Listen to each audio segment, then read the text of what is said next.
Hello बच्चों, let's see the question here. Question says that in the adjoining figure, you see the frame of a lampshade. It is to be covered with a decorative cloth. The frame has a base diameter of 20 cm and height of 30 cm. A margin of 2.5 cm is to be given for folding it over the top and the bottom of the frame. Find how much cloth is required for covering the lampshade. We will start the solution here. और सबसे पहले start करेंगे इस case में की concept के साथ. तो इस केस के लिए की कॉन्सेप्ट हो जाएगा formula of curved surface area of cylinder. तो इसका फॉर्मूला होता है 2 पाई आर एच. आर यहाँ पे रिप्रेजेंट कर रहा है रेडियस को और एच रिप्रेजेंट कर रहा है हाइट को.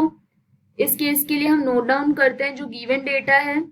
यहाँ पर हमारे पास गिवन है base diameter. So radius for this case that is R, ये हो जाएगा equal to half of diameter that is half of 20 centimetre. ये हो जाएगा 10 सेंटीमीटर यहाँ पे.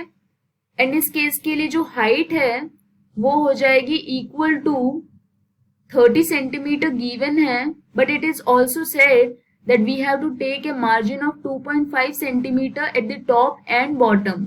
That means this will be 2.5 centimeter added 2 times.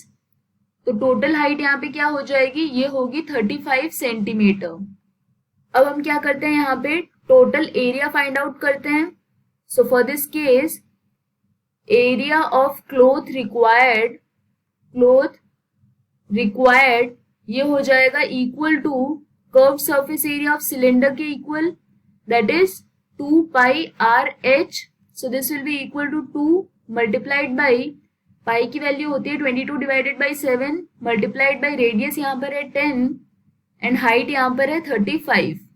So this will be equal to 440 multiplied by 5 which is equal to 2200 centimetre square. यही हमें find out करना था. How much cloth is required for covering the lamp shade. ये हो जाएगा 2200 centimetre square. This is the final answer. I hope you understood the explanation. All the best.